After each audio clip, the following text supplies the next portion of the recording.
This story is a web of light and shadows, fame and secrecy, innocence and the temptations lurking behind all that seems pure. In the sunlit world of imagination, Walt Disney built a kingdom where laughter echoed and fairy dust seemed real. But behind the pastel castle walls and the cheerful squeak of a familiar mouse, history tangled itself in secrets so extraordinary, so uncomfortable, that they threatened to shatter the very illusion that Walt worked tirelessly to fabricate. Walt Disney, Walter Elias Disney, a name conjuring magic for generations, did not rise on fairy wings. He walked a road flecked with hardship, skepticism, and stunning determination. Imagine the swirling dust and hunger of the early 20th century. Picture a young man called Walt being dismissed as talentless at a Missouri newspaper, told his imagination was wanting, his artistry dull. The world's future king of dreams fired for no good ideas. But that judgment branded itself into Walt, seeding a tenacity that would become both his blessing and his curse. While other titans of early Hollywood, Mayer, Goldwyn, Warner, were Jewish immigrants fleeing centuries of old-world persecution, Walt Disney was a Midwestern Protestant outsider. It was this detail, seemingly trivial at first glance, that would soon become the axis for the most disturbing crossroads of his career. As the 1930s darkened, Hollywood became a stage not only for cinematic marvels, but for the swelling storm from Europe. News of Hitler's rise slithered across the Atlantic, chilling those who remembered the pogroms and persecution that gave birth to Hollywood's new American elite. But in the leafy enclaves of Los Angeles, not every ear was deaf to the call of German nationalism. Here, the German-American Bund ignited, a movement born on U.S. soil that sought to transplant the swastika and its poisonous roots into American consciousness. White Christian supremacy, anti-Semitic rage, and total devotion to the Führer pulsed through their gatherings. Walt Disney and his lawyer Gunther Lessing attended. In the flicker of half-lit auditoriums, Disney, already an entertainment magnate, shared oxygen with men who wore their allegiance to Hitler on their sleeves and shouted their dreams of an American Reich.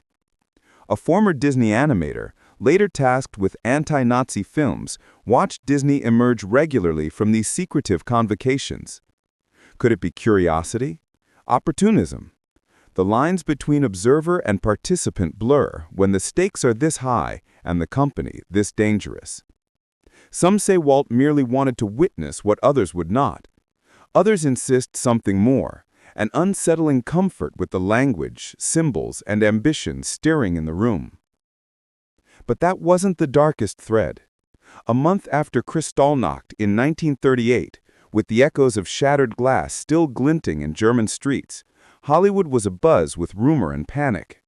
Leni Riefenstahl, the infamous filmmaker who made Hitler's image divine, arrived in Los Angeles. She was lionized by the Third Reich, and her films, masterpieces of manipulation, seduced millions into the vortex of Nazi ideology. Every studio door slammed shut in her face. Jewish studio bosses, their families now targets of the regime she glorified, wanted nothing to do with her. Only one man opened his gates: Walt Disney.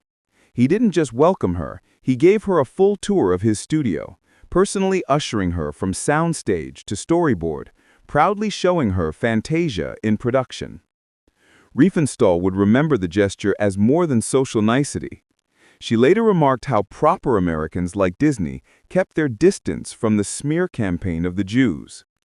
For a brief crystalline moment, the two visionaries, one creating dreams for children, the other conjuring spectacles for a dictator, walked together, their admiration for each other's cinematic genius undisguised. Why did Walt do it? Some saw an innocent meeting of artists. Others whispered that Walt wanted German distribution for his films at a time when Hitler had banned Jewish-controlled Hollywood movies from German theaters. Many suspected Walt had no qualms shaking the hand of evil so long as Mickey Mouse could keep marching across Europe. Yet Walt's alliances ran deeper still. In 1944, he helped found the Motion Picture Alliance for the Preservation of American Ideals, a group cloaked in patriotism but fuming with anti-communist and anti-Semitic undercurrents. Disney's fellow founders included some of Hollywood's most notorious bigots. The alliance sought to banish red influence from the industry, a euphemism too often used as a cudgel against Jewish creatives. Biographers who plumbed Disney's archives would later insist Walt did not seem to burn with hatred, but he willingly kept close company with those who did, and brushed away the kind of bigotry that ruined lives, careers, and sometimes ended in exile or worse. By 1941, the joyous dream factory turned to bitter labor battlefield. Disney animators, many Jewish, demanded fair pay and humane conditions. Walt saw their demands as an invasion, a communist plot against all he'd built. In the painful months that followed, those with Jewish surnames found themselves on blacklists, banished forever from Walt's kingdom. Art Babbitt, David Hilberman, Bill Teitla, architects of Disney's successes, were painted as subversives, just agitators to be eliminated. When summoned before Congress in 1947, Walt named names. He told the House Un-American Activities Committee that Hollywood had been infiltrated by communists, some of whom, he implied, lived among the very people who'd helped him build Mickey Mouse, Snow White, and all the rest. For Walt, voicing those accusations may have been self-preservation, but the outcome was devastating for many former collaborators. Then, as the United States plunged into war with Germany and Japan, Walt remade himself again.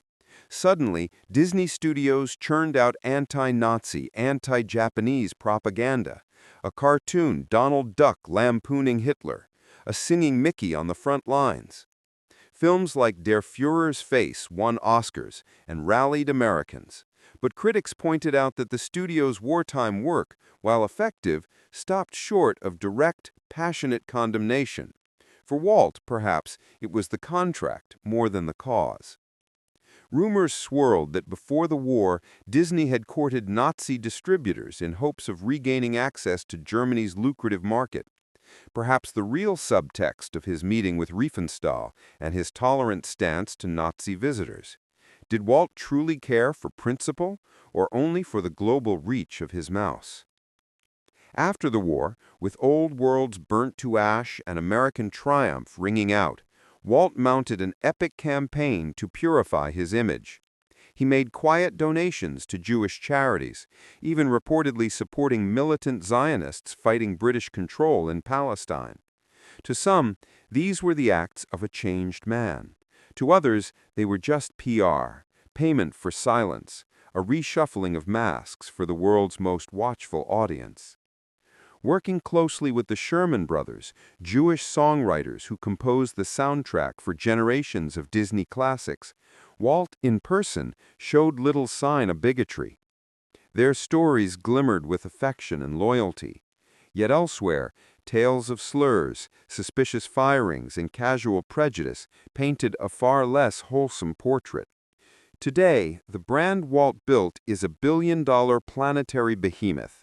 Children dance under pastel flags, believing in wishes and happy endings, never sensing the dark wind that once blew through its founder's life.